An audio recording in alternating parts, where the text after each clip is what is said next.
We don't just get slower, in our movements. We know we get slower in decision making, and it has been shown to occur with the P300 as well. If you, this was from a study that they did, Gooden, Squires, Henderson, and Starr, but in a chapter that I wrote, that they wrote in a book or something, Aging in the 1900s. Basically, it just shows you this type of a regression line. It's interesting. If you, I think, what is the youngest age here is something like 20. I think I indicate in my handout that other people have looked at some of these things even in earlier time. And there are some other interesting dips that occur even before the age of 20. But once we hit 20 and then start to age, these things do start to increase in latency. I had read an interesting preprint, I think it was a gentleman named Bayshore, I think he was down in Philadelphia, and he had been looking at apparently P3s in elderly people who did or did not exercise. And happening to be a jogger myself and a great believer in aerobics, I was very happy to hear that he had found that if you have been partaking in aerobics over a period of time, that it seems to delay the delay in the P3 as you get older. So everybody after this is going to go out and run around the block a few times, and you'll all be better off for it. If you combine the phenomenon of task difficulty, say increasing task difficulty by making the distinction between the two, between the target and the rare closer and closer, and you covary that with age, right, then the latencies become even more and more prolonged. So there is people have played that type of a game and have shown that it is true that within a particular age group, as you make the task more difficult, the P3s, the latency becomes longer, because apparently it is indicating that the brain is having a more difficult time making a decision whether that was the target or not. But when you covary that with age, as we age, you get an even bigger discrepancy that way, which again is going along with some of the clinical things that we see that that elderly people have problems with. Starr and Gooden, etc., also looked at this in various types of psychiatric or diagnoses, and just what Dr. Kazvan was talking about. If you look at a group of demented people, patients with different types of diseases. Now, this is looking at standard deviations from the mean of the normal. Basically, what you see in various types of demented patients, they are really way out as far as standard deviations from the mean, whereas psychiatric patients, people though who are not particularly demented, do not particularly have any changes that way. So dementia does have an effect on the P3. Some of that, though, might be due to the fact that these people are having difficulty either following the instructions or they let their minds wander, and therefore the potentials change this way. That would be a quick introduction to the paradigm itself. And I say people have done other types of studies. For example, you tell the person that they're going to hear a tone, that's going to be the frequent, and it's going to be very regular, but every once in a while the target is going to be a missing tone. And now I'm getting into this thing, where it can be an absent stimulus, so to speak. And you tell them to count the missed beats, right? And when that occurs, the missed beat will also generate the P3, because again, the brain has made a decision, there's nothing there, and that's what I was supposed to listen to. You can do this with a somatosensory evoked potential, either by having a missed beat or perhaps putting in a stronger potential or a weaker potential. I've never done that, but it has been reported that that will produce a P3 also. We got involved in this in a somewhat different way, and some of you have heard me give this talk before, on looking at a condition called aprosodia and the phenomenon of the P3. For those of you who may not be familiar with the aprosodias, aprosodia means lack of prosody, And according to Elliot Ross, who is the first person I think who went into a description of this, although there is now some controversy going on, but basically, according to Ross, who also coined the term aprosodia, these are patients primarily with right hemisphere lesions who lose the ability to understand the emotional content of communications. So if you say something using different vocal intonations, all right, they've lost the ability to understand the emotion that is present in the way you say something. Or these people lose the ability to understand the emotion that a facial expression is giving them. Ross took this a few steps further and likened this to the aphasias, where you can have a motor or receptive aphasia. He says you can have a motor or a receptive aprosodia. So the patient with a receptive aprosodia cannot understand the emotional content of either your tone of voice or the facial expression that you have. If they have a receptive, that's a receptive aprosodia. If they have a motor aprosodia, they have what appears to be a very flat affect. They don't smile spontaneously. Their voices don't change spontaneously as they speak.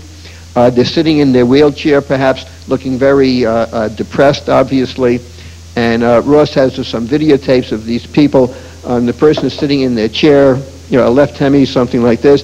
How do you feel, Mrs. Smith? I feel fine. And you say, boy, if that's where you look when you feel fine, I'd hate to see what you look like when you're not feeling fine. But they may feel fine, yet they cannot express it in any way. When we had been doing a study at NYU, our psychology department, with Elliot Ross, looking at the aprosodias, and when I first heard of that these people, for example, if you change your tone of voice to them, they can't tell the change. Right? I was curious, basically, whether if you use this very simple P300 paradigm, beep, beep, beep, beep, beep, beep, whether they would be able to tell the change in the tone of the beeps and the bops. And I just got curious as to what would happen in a person who has a receptive aprosodia and cannot tell, for example, if you change the way you say something, would they be able to recognize a change in the stimulus?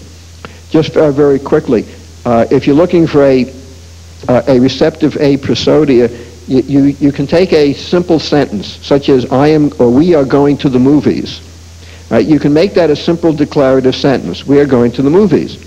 Or you can say, we're going to the movies? Or we're going to the movies. Right? It's all the same words, right, but said differently and carrying a total different emotion. If you ask a patient with receptive aprosodia, right, what emotion am I expressing as you change your intonations, these people can't tell. All they hear is I am, something like going to the movies, but they can't tell whether you're happy or sad or surprised or anything like that. Another thing you can do is ask them to simply point to the pictures, all right, and basically say, which picture is showing surprise, which picture is showing happiness, which picture is showing sadness. And just to show that we're not sexist, we use males and females faces on this thing. And again, if it's a receptive aprosodia, these people miss on this many times. So we just got curious as to whether these people, how they would respond to the beeps and the bops. And I was just, curious as to whether, wouldn't it be interesting if a patient with a receptive aprosodia who basically says they don't hear any change in the tone still would generate a P3, something like that. But not knowing anything about the technique or the paradigm, I had just read about it. At chance would have it, I was hooked up with Nancy Squires from the State University of New York at Stony Brook, and she was working with the graduate student Nancy Squires. I had spoken to them about the condition and about this idea, and they really put together what turned out to be a great study on this. They really, I had the idea, but they're the ones who really put the meat on it. And a paper is supposed to be coming out. It was supposed to come out in June, but it has been delayed for certain reasons in press. It will be coming out soon on taking patients with aprosodia and aphasia. They decided to do, and studying receptive aphasics and receptive aprosodics and comparing them to normals. And what they ended up putting together was something that was a lot more functional than what I had originally anticipated. How am I doing on time, by the way? I can't tell from my... In 5 minutes? Okay, fine. What they did was to put together 3 tasks. One was a regular tone task, we just described, 1,000 hertz versus 2,000 hertz, and the subjects were told to listen to that. However, they also put together a semantic task, which would presumably tap the left side of the brain, and a prosodic task, which would presumably tap the right side of the brain. But now this was now going to be using words and intonations instead of simply tones. So it's getting a bit more functional. The semantic task was basically made up of body parts, which would be the frequents, and colors, which would be the rare. And the subjects were told that they're going to be hearing different words, such as arm, leg, nose, throat, red, that kind of thing, and that they were supposed to listen for the colors, right, as opposed to the body parts. The idea here was, can they semantically tell the difference? And the feeling was that the receptive aphasic, all right, would have more of a difficulty with the body task, the semantic parts, whereas the people with the right-sided brain damage, the receptive aphasics, would have trouble with this task. And this task was pieces of furniture, but the furniture would simply be said either as a straight word, sofa, bed, table, lamp, so those were the frequents. The rare would also be pieces of furniture, but said with a rising intonation as a question. Lamp, and then, going on, light, bed, table, rug, that kind of thing, all right? So the prosodic task was the change in tone, and the idea was to see whether these could differentiate in any way between the normals, the receptive aphasics, and the receptive aprosodics. We had age-match groups for these, because these were obviously going to be, Hemis a bit older, so we got all sorts of volunteers from the hospital, and basically this is the end result. In the normal controls, if you just look at these, the latencies, the tone task, which was definitely considered the easiest of any of the discriminations, indeed had the shortest latencies, about 350 milliseconds in a group, whose average age was really about 55, 60, something like that. Then the prosodic task, and then the semantic task. So even in response to the semantic task, right, this was able to generate a P3. Now, when you compare the left brain damage and the right brain damage, both to themselves and to the normals, right, what you see is that the tone task, which is really more a melody type situation, all right, that in response to the tone task, the right brain damage, the patients with the aprosodia, were about 150 milliseconds longer than the normals. And statistically, this came out to be highly significantly different. The left brain damage, the patients with the aphasia, with the receptive aphasia, were a bit longer than the normals, but there was no significant difference between the two groups. In response to the prosodic task now, again, the worst of the groups was the patients with the receptive aprosodia, and they were indeed significantly different from both groups, although again, even the left brain damage were different than normals, but still not significantly different, but they were a longer latency. And the really interesting thing, though, is that in response to the semantic task, now the poorest or the longest latency were the left brain damage, the patients with the right with the receptive aphasia, and now, in this case, the right brain damage or the aprosodics were not nearly as bad as they were.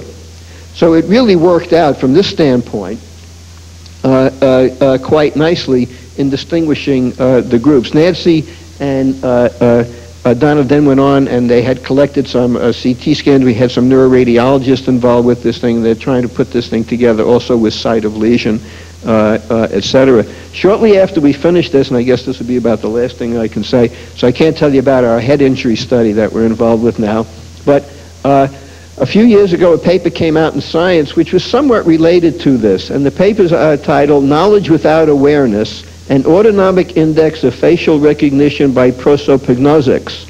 Prosopagnosia is an even more rare condition where patients lose the ability to recognize faces.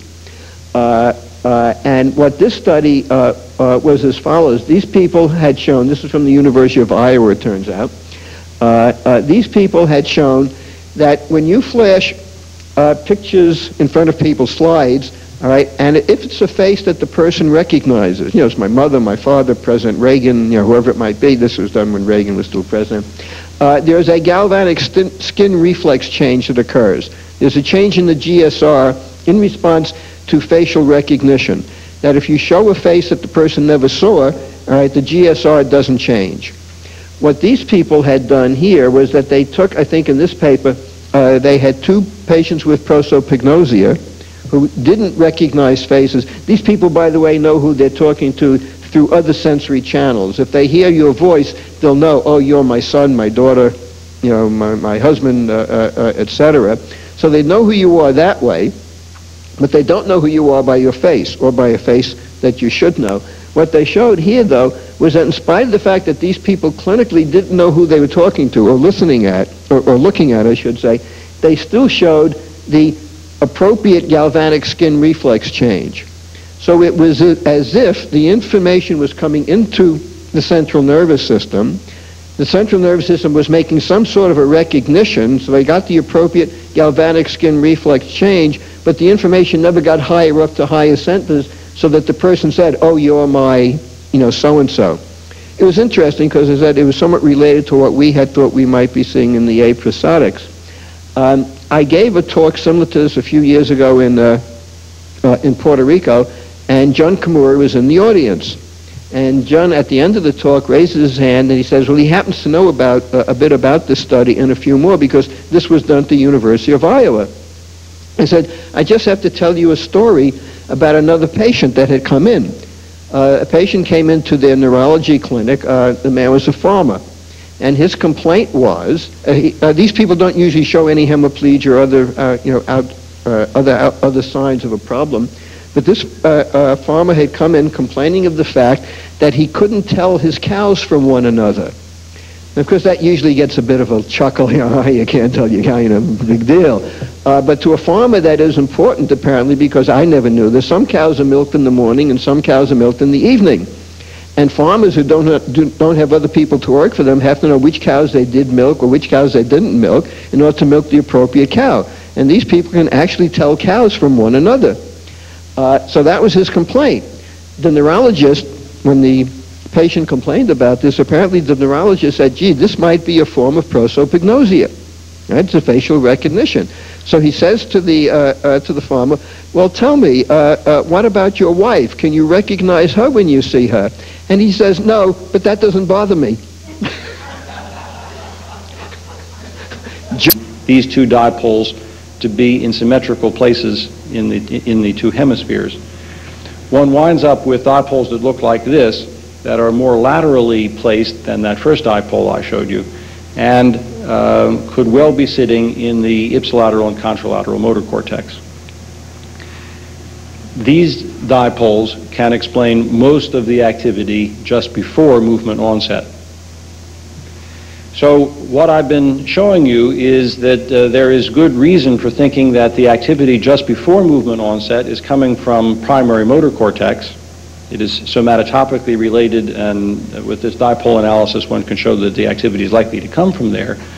And just after movement, one sees activity that is more midline, coming from a dipole that's a little further forward, and may very well be supplementary motor area related.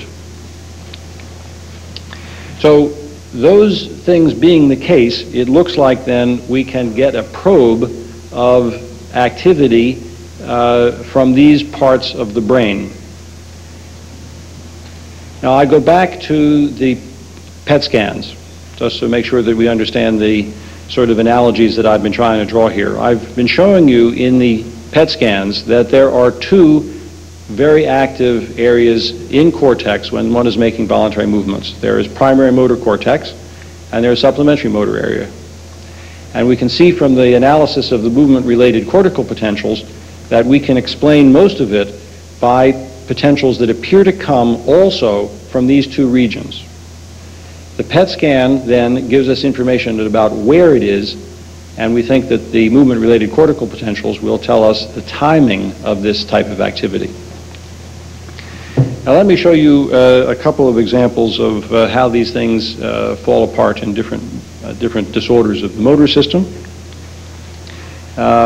This is going to be a little story about congenital mirror movements. There are patients who are born with a disorder of the motor system called congenital mirror movements, where when they try to move one hand, they will wind up moving the other hand as a consequence in a mirror format, so that if they're writing, for example, with one hand, they will wind up, if they have a pencil in the other hand, writing in a mirrored format the same thing. This is older methodology for doing positron emission tomography. This was in a normal volunteer. I won't bore you with that for the moment. This is in our patient with congenital mirror movements, and what one sees very prominently in these patients with the PET scan is that both sides of the motor cortex appear to be roughly equally active. Not like in the normal that I've showed you where the contralateral motor cortex is very active. In this circumstance, both sides of motor cortex appear to be very active. Now, what do you see in the movement-related cortical potentials? Here are all the potentials there, and I'll summarize them for you in these topographic maps. What one sees, the NS- component is again generally diffuse at in the region of the vertex, nothing particularly abnormal there. But at the initial slope of the motor potential, rather than lateralizing well to the side contralateral to the wheeled movement, what one sees is a much more generalized potential, suggesting a wider, broader activation of the motor system. Now, in particular, let's look at what happens on a millisecond by millisecond basis, and this is sort of interesting. If one looks at the intended movement of the right first dorsal interosseous muscle, just before the movement in the right dorsal interosseous muscle, there is a focus, there is the highest negativity in the region of C3 on the left side of the brain, contralateral. The movement of the left hand occurs very shortly thereafter, and at that moment, which is about 10 milliseconds later, this has become more generalized so that the peak of the negativity is now in the midline. It looks as if the negativity begins properly on the left, but then doesn't focus on the left, instead remains active throughout and spreads across to the other side. This is the sort of information that one can get on a millisecond by millisecond basis looking at this kind of information, and may give some sense as to what's going on in the brain as these patients make their abnormal movements.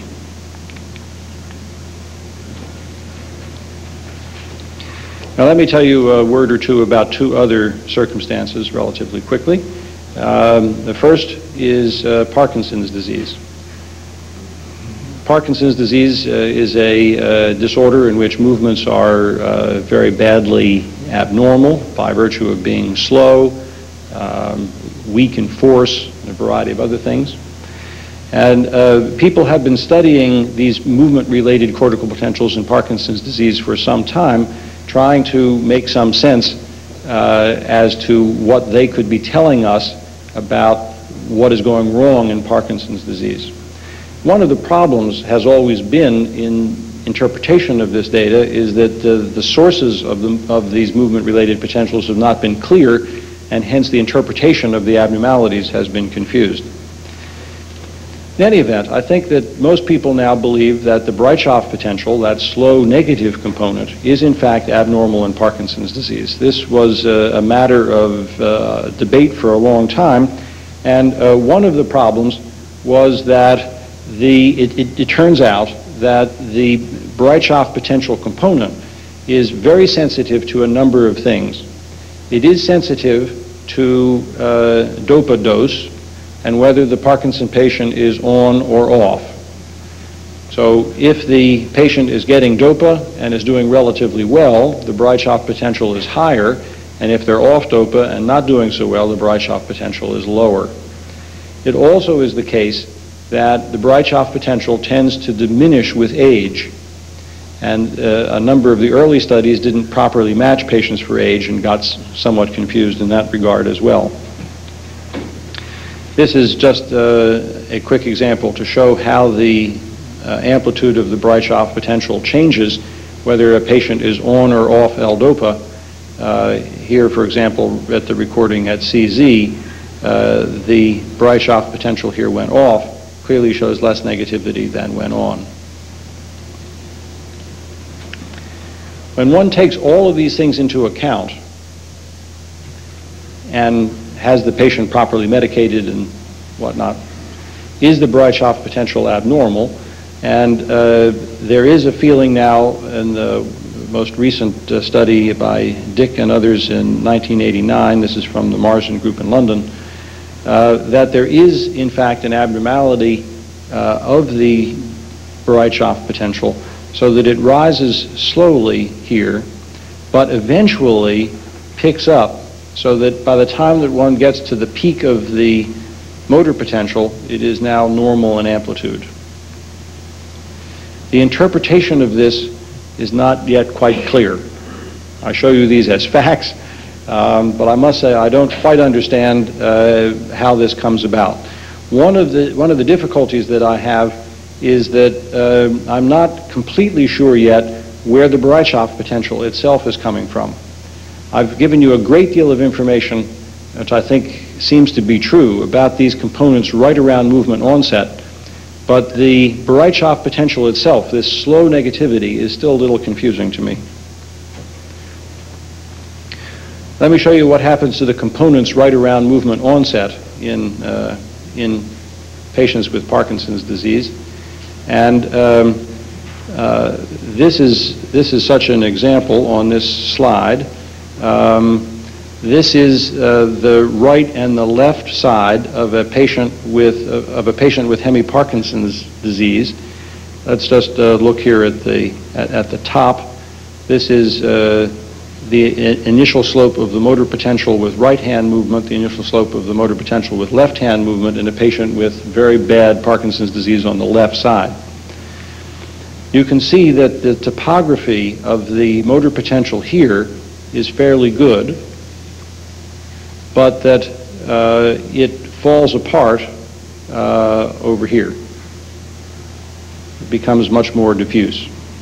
And that's one of the things that one can see in this particular circumstance. Additionally, and let's look down to this recording over here, for example. The frontal peak of the motor potential in these patients is also not quite normal. This is on the more normal side, and sorry, in this circumstance this is a different patient. This is the more normal side. You can see that the frontal peak is moving anteriorly here, but in this circumstance it's remaining more posterior. It does not move forward as it should. And what we're interpreting this kind of finding to mean at the moment is that there is less discrete activation of the motor cortex prior to movement, and that there is not as good activation of the SMA following movement, that is in some way deficient.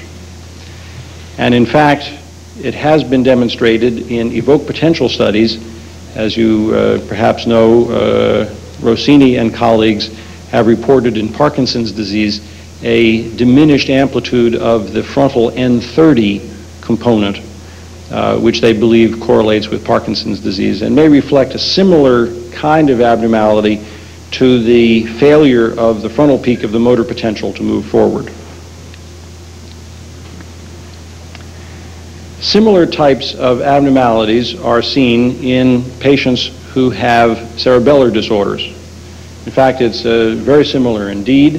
Here is a comparison of average of normal subjects and patients with cerebellar diseases.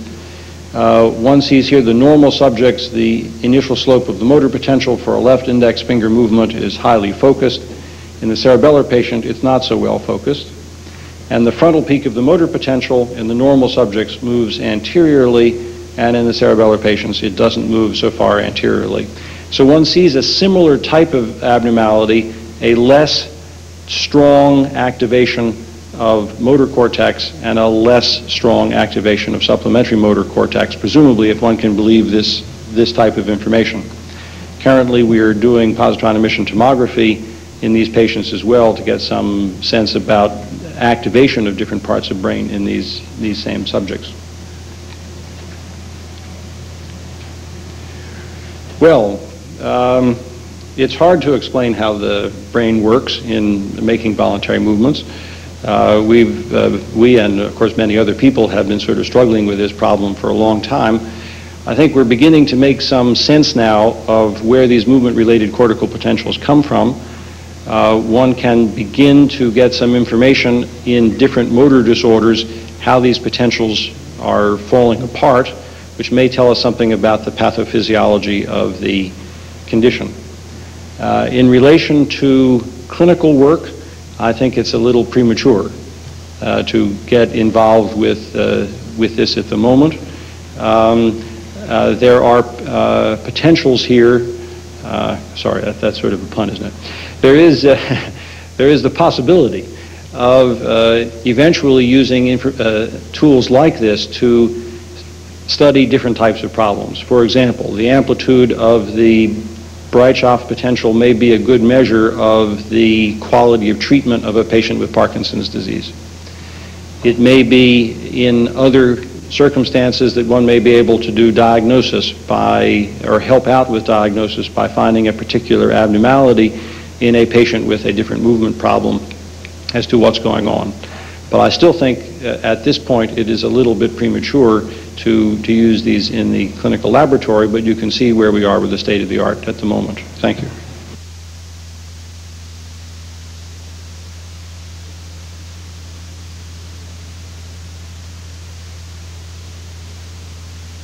The contribution of brain stimulatory evoked potential studies in MS is less spectacular than of the visual evoked potentials and somatosensory evoked potential studies, especially of the lower limbs, because it's a longer tract.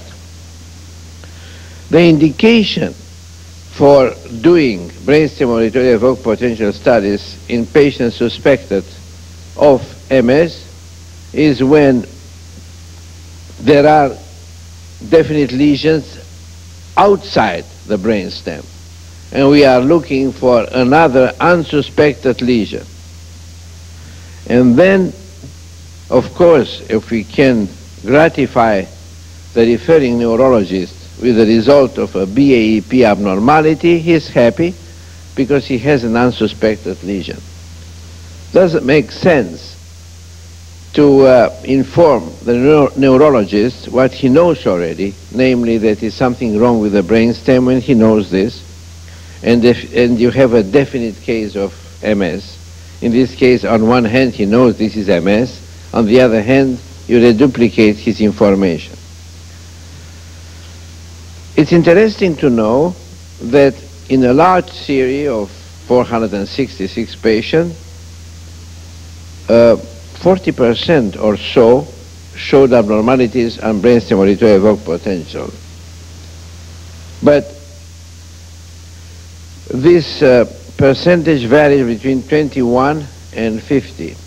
And the reason for this variation is the use of different techniques, the uncertainty about this Mach Alpine definition, if it was a probable or possible or definite MS, and the patient population that they studied.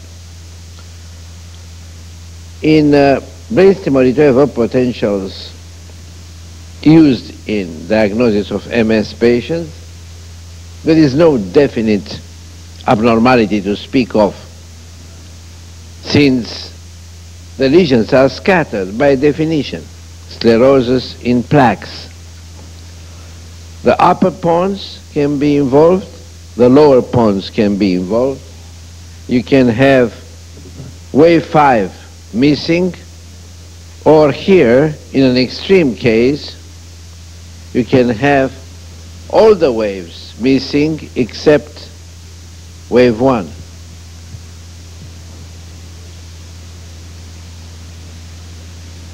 Okay. And here, it's an interesting slide showing what I try, perhaps succeeded, to convince you that if you don't find anything wrong when you do 10 per second repetition rate stimulation, it's nice to use another repetition rate. And in this case, the author used no less than 80 per second repetition rate, and saw a definite interpeak latency abnormalities for 1 to 5. Of course, 80 per second is exaggerated, but at about 40 per second, you can see already abnormalities.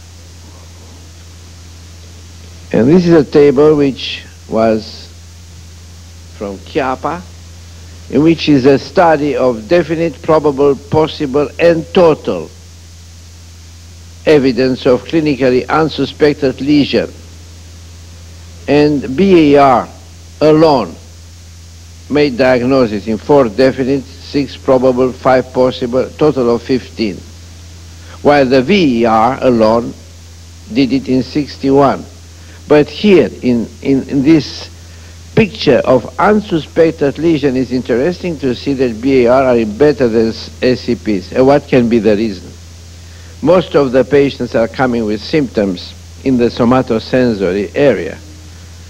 So when you come with a surprise that BAP show abnormality, of course, this helps a lot the referring physician.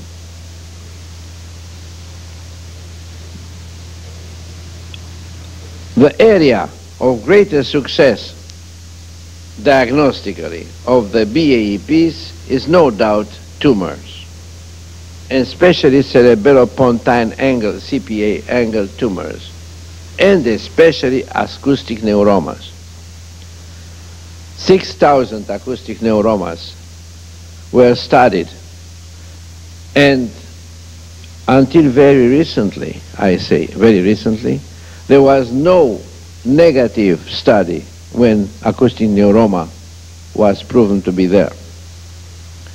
In acoustic neuromas, the BAP can compete with great success with the MRI, because if the acoustic neuroma is a very small, will not be captured by the MRI. By the way, you heard probably before that in MRI you cannot have a total superiority over BAPs, or no, evoked potential generally in MS either, because in MRI you can have lesions which could be very well vascular or demyelinating lesions, while in evoked potential studies we have the evidence of demyelinating lesion. Very interesting example. It's a patient with a 50 millimeters acoustic neuroma. The pure tone audiogram showed deficiencies with speech discrimination 48%. A recorded at 60 dB sensory level, B at 45. Wave 1 was poor resolution. And finally, in B, you see that the 1 to 3 interpeak latency is abnormal. The CAT scan in this case was perfectly normal, but an acoustic neuroma was found based on interpeak latency delay between 1 and 3. I'd like to bring to your attention that a lot of studies are based on delays of wave 5, but the most characteristic abnormality in an acoustic neuroma is a delayed interpeak latency 1 to 3, which you see here. Another case of acoustic neuroma and normal CT scan. 1 to 3 separation is the upper limit of normal, but the inter-ear difference is greater than normal plus 3 standard deviation, and so you confirm the abnormality. This is again an acoustic neuroma which was demonstrated by BAP but missed by the CT scan, we proudly say. And here you have all kinds of abnormalities, from an ear ipsilateral to a confirmed CPA tumor. You have here nothing but the cochlear microphonic. You have here only wave 1. In this case, there are 5 patients. The third patient has wave 1 and 2, nothing else. The fourth patient is not in possession of the wave 3. And this is the best case with the best prognosis.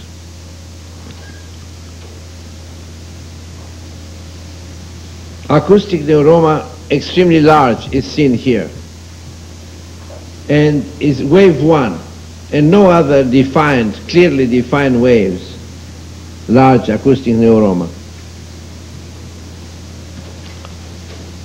And here is pre-op and post-op. It's a little obscured, it's an old slide with historical value, and you see how everything improved post-operatively in an acoustic neuroma. This is a brainstem glioma. At the time of testing, the left corneal reflex was absent. There was numbness of the entire left face, and the jaw deviated. And there were abnormalities compatible with a tumor. And the diagnosis was made by BAEP. However, if a large tumor is not attached to the cochlear nerve, CAT scan can be more productive than BAEP, and BAEP doesn't do too much. You must have this in mind as well.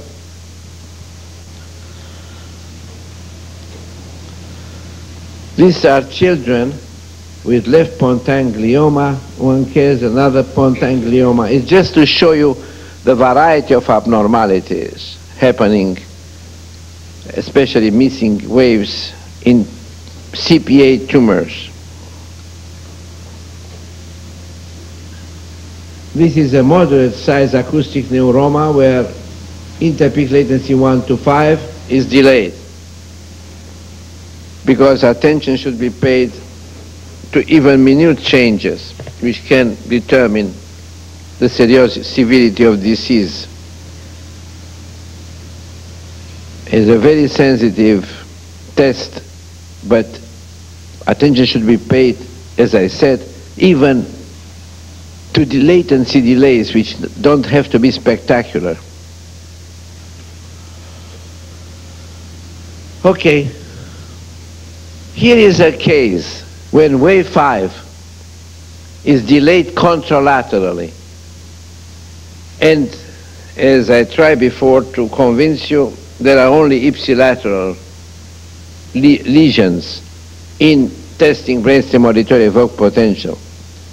But here, probably because of being so large, there are contralateral to the tumor definite abnormalities, morphological, which cannot be quantitated unfortunately yet, and especially missing waves and delayed latencies. Okay, before going to a new entity, I want to tell you again that, however, there is a study in 1991 reporting in 56 patients that brainstem auditory evoked potential were normal in kind of 10%.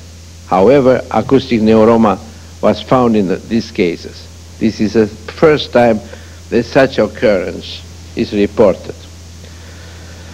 Brainstem auditory evoked potential studies are helping the diagnosis in vascular problems, like in a TIA. Recurrent TIAs of the vertebro-basilar arterial system, showing abnormalities in terms of latency delay.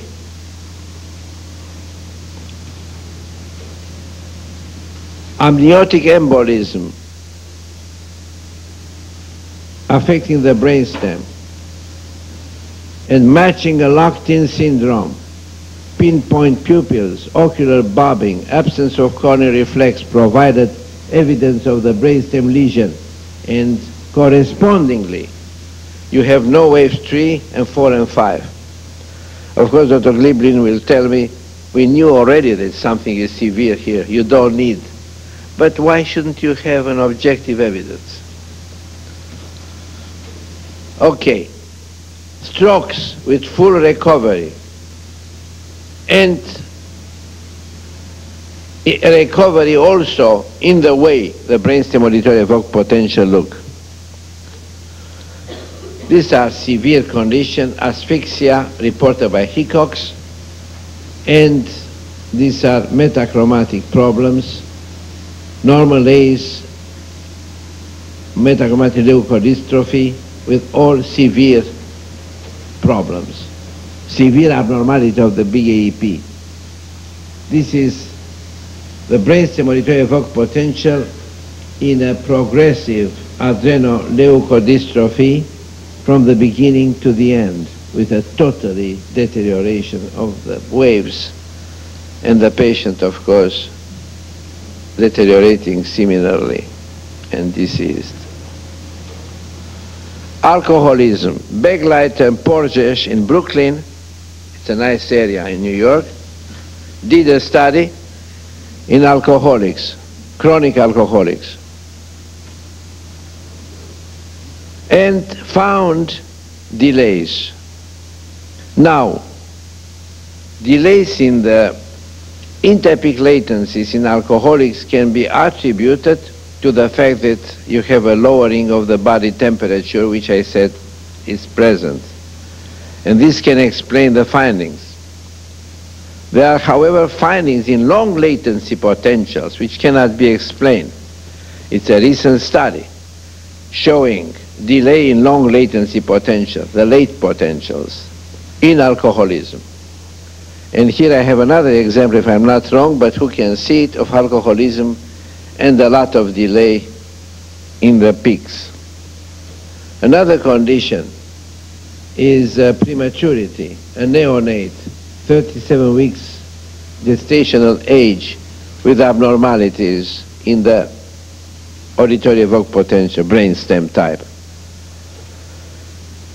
Deaf child, age 6 months, 110 decibels and 4 kilohertz burst. No, this is clicks, nothing. Severe cases of asphyxiated neonates and infants in which is a destruction in different degrees. This is a better looking and this is nothing. Other infants with all kinds of problems.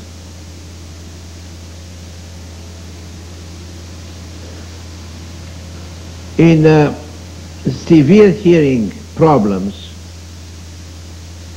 which the wave 5 recognition test failed because wave 5 disappeared before 35 or 30 decibels, which shows the severity of deafness, and no wave 1, of course. This is a case of sudden death, but there is a near-miss sudden death syndrome. There was a lot of enthusiasm, especially from the Cleveland Clinic, when the sudden death syndrome started to be recognized, with very encouraging papers saying that the BAEPs will be abnormal. But then Stockard had a bad experience, saw a child, BAP is normal, child died after a few hours. Crib death. Here are, however, some findings in a near-miss sudden death syndrome in children. And, you know, associated with this is the apnea in children. This is a spiral ganglion in the concept of Satyamurti, reproduced in the book by Moguer. And this is a kind of equivalent to the posterior dorsal ganglion, spinal cord. And the diseases which are produced by problems with this spiral ganglion are such as Charcot-Marie, tooth. And this is a unique slide. I don't remember where I took it from. It's difficult to find the reference. But it shows clearly hereditary motor sensory neuropathy type 1 in a 12-year-old male with a prolongation of the latency of all BARs, but especially the 1 to 3 interpeak latency, and especially because of the separation between wave 1 and 2. The proof that auditory nerve is also delayed, like in a proximal neuropathy. Well, this should be a case of Alzheimer's disease, but you don't see it well. We finished now the brainstem auditory evoked potential with a clinical application. We go to the middle latency responses, a very much neglected area. Middle latency responses are between 10 and 60 milliseconds, and this, you see them recorded from a normal hearing adult. This is a picture of brainstem auditory evoked potential and middle latency responses, to see the spectrum for 0 to 60 or 70 milliseconds. They are called NO, PO, NA, PA, and so on. This is a unique, there are two cases in the literature, one by Nina Kraus, Özdamar and Kraus, and other by Graham, where cortical deafness revealed a total absence of the middle latency responses, while the brainstem auditory evoked potential, which are small here, you have to look, are present. The middle latency responses are in competition with the sonomotor responses. There's so many myogenics in the neck. Therefore, when you put the neck in tension, you cannot see the middle latency responses. When the neck is resting, you can see them. The sonomotor responses were used as a hearing tool. They are ilion, temporal, frontal, PAM, posterior auricular muscle, described by Bigford 665, if I'm not wrong. And you see here a deaf child, where in spite of the deafness, the ilion response is still there, while the mastoid is gone on the affected side. This is a description of a few sonomotor or myogenic responses. The PAM, which is now a vestigial muscle in men, responds to a frequency of 10 to 20 hertz. And what is terrible, does not disappear with the relaxation of the neck muscles or any other muscles. So remain a nuisance. They are recorded from the ipsilateral mastoid, unrelated to muscle tension, can be bilateral, unilateral, great variability, and so on. And the temporalis, the frontalis, the neck muscles, all have characteristics and have to be taken into consideration. Now we arrive to a crucial moment and we speak about the oldest potential, the slow cortical potential, which was seen by the husband and wife Davis in 1939, and then in 1963 by Yoshi and Davis. They were proven that they are what they saw before, because they have this time the averager at their disposal, computer averager. And this slow cortical potential, which is high as 15 microvolts, which is remarkable, is made of 4 potentials: P1, N1, P2, N2. P1 is more of a hearing threshold. The other ones are used in neurological research and so on. But you'll see it's not so simple. They are used also together with P300 in doing studies in schizophrenics and other categories. Such a study was done in 1986 when, together with the P300, which is the area of Dr. Spielholz, and I'm not going to go inside too much, and the N2 and P2 of the slow cortical potential were studied in 3 groups of patients: Parkinson's, Huntington, and Alzheimer. Also, the family of Huntington and Parkinsonians not attempted in a very initial stage. It was realized, surprisingly, that the 2 dementia which are associated with subcortical lesions, namely the Parkinson, where still substantia nigra seems to be the place where it takes place, but according to Dr. Eisen, they must be in the brain as well. We don't have an evidence yet. And Huntington were much more severe in the delay of these potentials than Alzheimer. And between the Huntington and the Parkinson, Huntington showed more severe delay, especially for P2. Now, I just want to remind you what you'll hear extensively and superbly from Dr. Spielholz, the P300. It's another entity I want to entertain you about, which is extremely interesting, and in view of the fact that Dr. Mark Halley just spoke about Bereitschaft potential, it's even of more interest. This is called contingent negative variation. It's a negative shift described by Walter after 66, something like this, and defined as an electric sign of sensory motor association and expectancy in the human brain. The paradigm is made of a warning signal followed after a few seconds by an imperative stimulus to which the patient has to respond.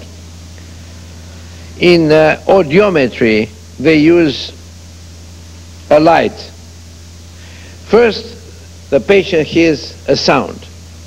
And when he hears a sound, the gentleman who does the test, or the lady, tells him, now after this sound you will see a flashing light, and you will press a button and the flashing light will stop. This is an expectancy test, because what determines the CNV is the fact that the patient is expecting the flashing light to show. And if the flashing light will not show, you will still see in many cases. It takes time until you establish the test. A slow negative potential develops between the auditory potential produced by the warning sound and the visual potential resulting from the flashing light. And you have to be careful to distinguish this potential from the readiness, excuse me, or Bereitschaft potential, also from involuntary eye movements, especially when the patient looks down, rolls his eyes downward. The CNV starts 400 milliseconds after the warning stimulus and ends with the imperative stimulus presentation. So, expecting the imperative stimulus is all the reason, la raison d'être, the reason to be of this potential. Excuse me. It seems that CNV is a result of summation of 2 or 3 waves. A stimulus-related negativity, mostly frontally, is possibly related to the orienting response, when you explain the patient what to expect, and followed by, excuse me, centrally predominant negativity considered to be related to the premotor potential.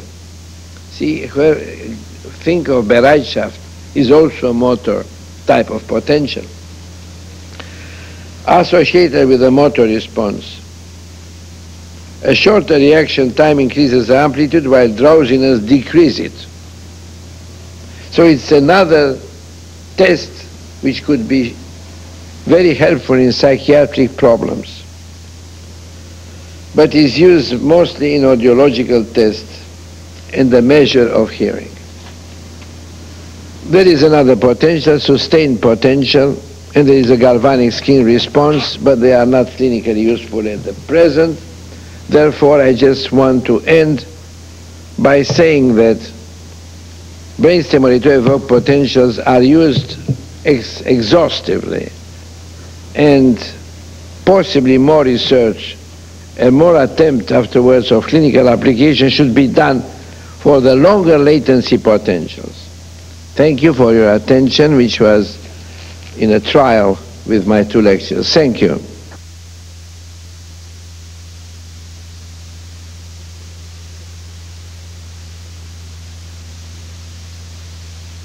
This is an area that is loaded with terminology, and a lot of it really turns out to be the same. So just to give you some idea of it, people have been calling this thing, this P300 or cognitive evoked potential, a cognitive evoked potential, an event-related potential, a task-related potentials, endogenous potentials, stimulus non-specific potentials, very long latency potentials, and finally P300s or P3s.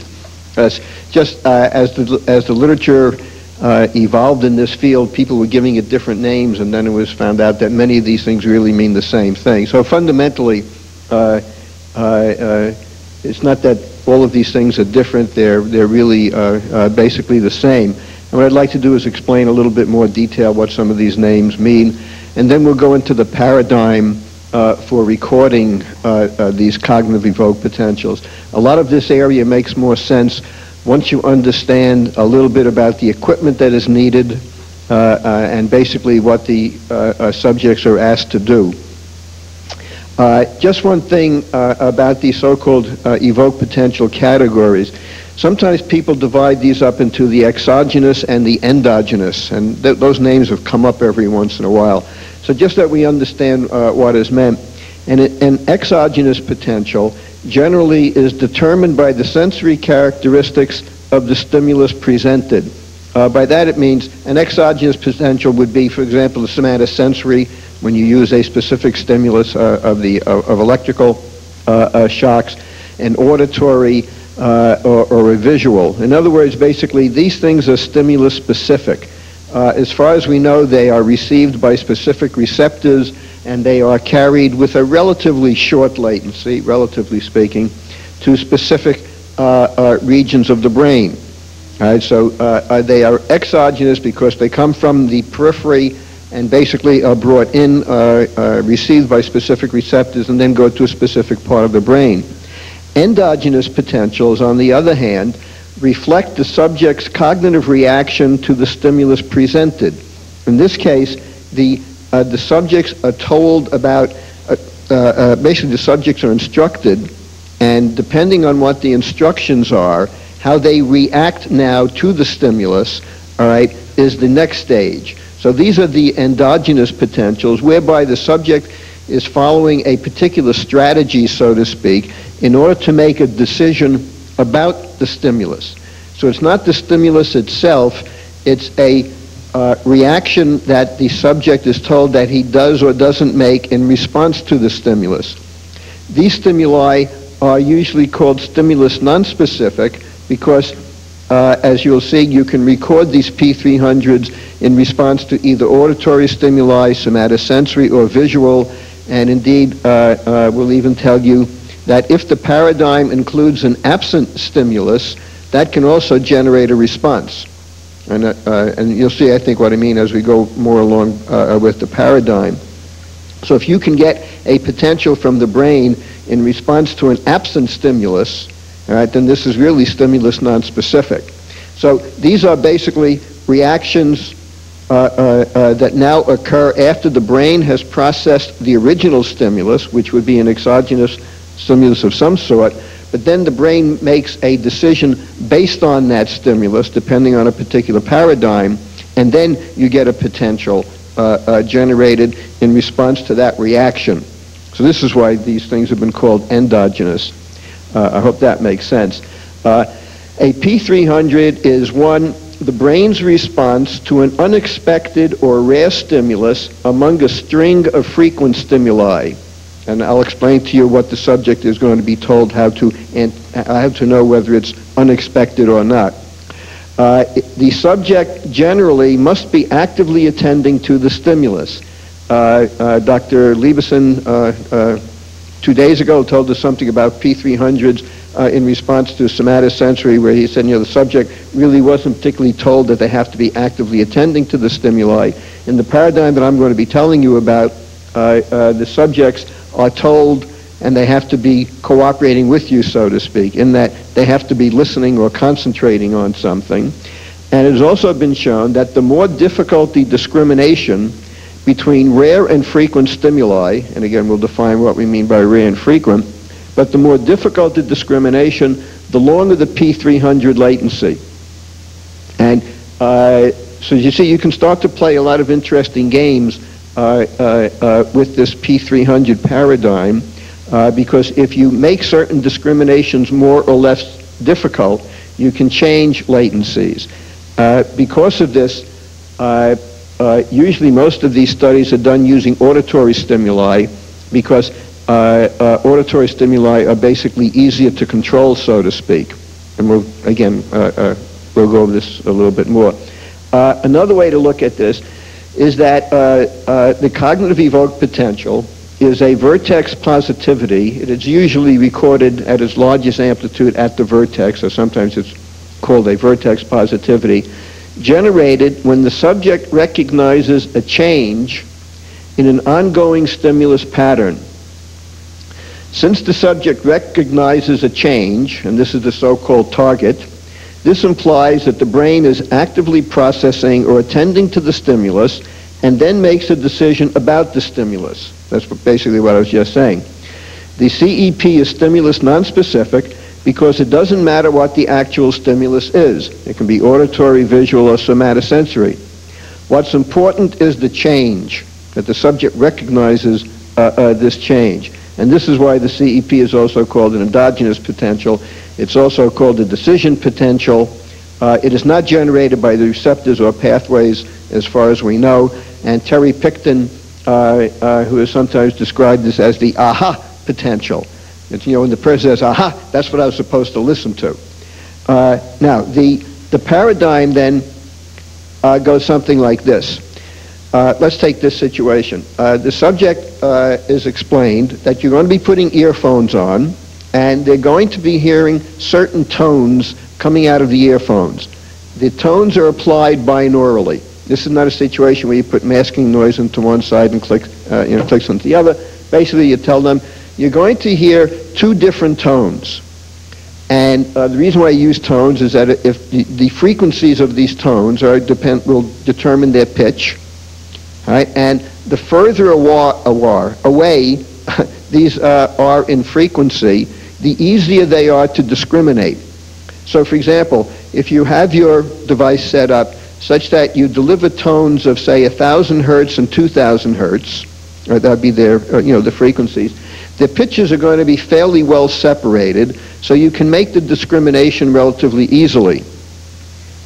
If you make the frequencies of the tones closer and closer together, let's say 1,000 hertz versus 1,100 hertz, right, then the difference between the tones are more difficult to tell, right, so it may take a little bit longer to make that type of a decision. That's why I said that it's easier to use auditory stimuli because you can play more games.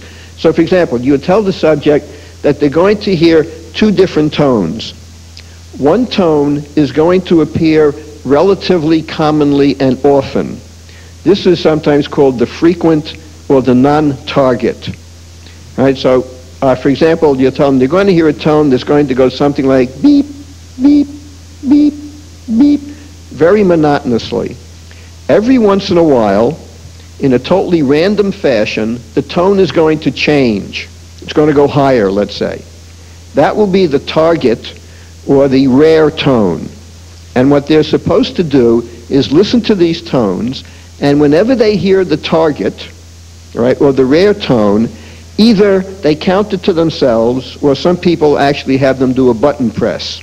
I try and stay away from the movement because I don't want to, basically generate some sort of a movement artifact or one of these other things that Dr. Hallett was talking about. But it works just as well if you simply tell the subject, when you hear the target, count it to yourself. And at the end of the run, all right, we're going to ask you how many you heard. All right, so the ongoing stimulus train is the frequent, and then the unexpected, because they never know when it's going to come in, all right, is the rare or the target. Now, in order to discriminate between the two, what you now need is a machine, well, first of all, that is going to be able to generate these different tones, but then you have to separate or segregate the evoked potentials, all right, that came following the frequency, and they have to be averaged separately from the EEG train that followed the rares. So that's one of the extra added attractions that you have to have on your machine. All right? Basically what this implies is that for each channel of recording, you have to have two averages. One that's going to average the frequency and one that's going to average the rares. So basically you just can't use any old evoked potential unit, because you have to be able to separate the frequency from the rares so that they are averaged differently. The other requirement that people usually talk about is that within this train that you're getting, the frequencies occur something like 85 to 80% of the time, and the rares occur either 15 to 20% of the time. So the rares are really occurring infrequently, right, and the frequencies are occurring, the majority of the time. Now, another technique that is frequently used on this, and this, by the way, is taken from, I believe it's from Chiappa's book, is a demonstration of the rows of averages, the two different ones, taking the frequency and the rares. And the technique usually is that you record from three midline positions. Even though it's usually a vertex positivity, people generally today like to make at least 3 recordings from the scalp, basically an FZ, a CZ, and a PZ. These are usually referred either to linked ears or to one ear. So the reference, let's say, is A2 or A1. And usually a fourth channel is used to monitor the EOG. As Dr. Hallett indicated in some of those other studies, you want to make sure that the eyes aren't moving, because, again, eye movement can produce potentials over the brain. So basically, you also have a fourth channel recording ocular movements in order to show that there is no extra movement, let's say, in response to the rares than there is in response to the frequency. And what you're seeing here now are segregated frequent and rare channels. And in this case, I think it was indicated that in this case, the frequent tones were 1,000. That's very common.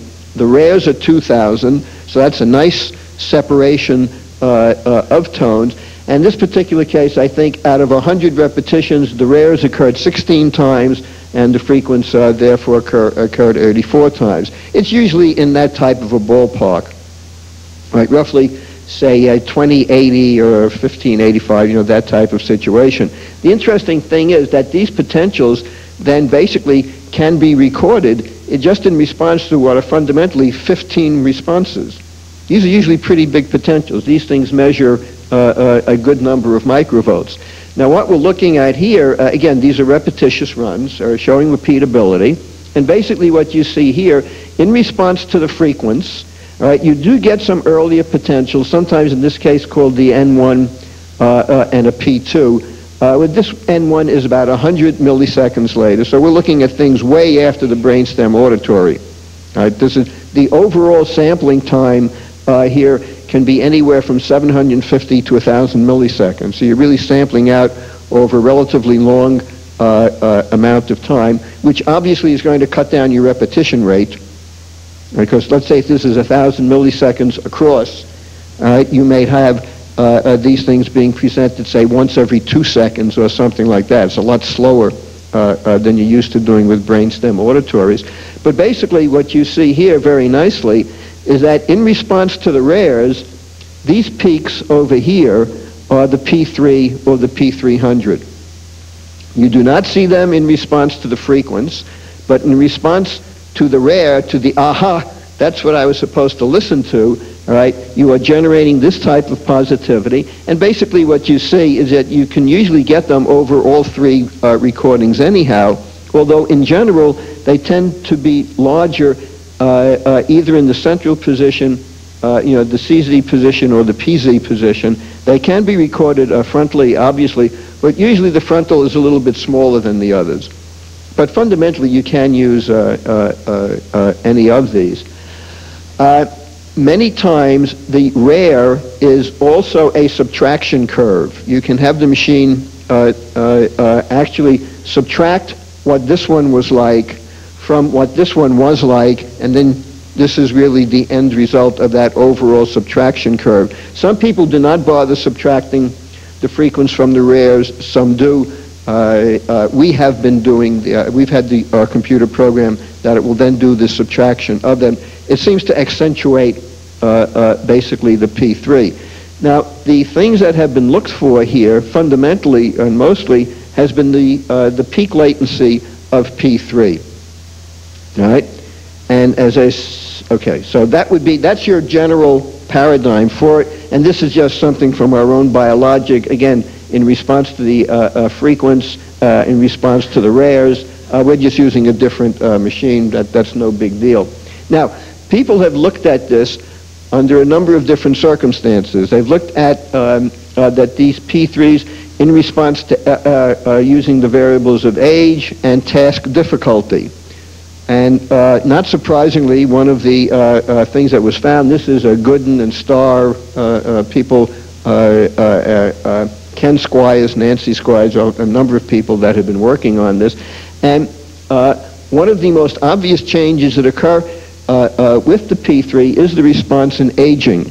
And this is from, I think, from Gooden, one of Gooden and Starr's papers, and then basically showing in different age groups, and then we'll show you the regression line later, 15, 27, 35, et cetera, et cetera.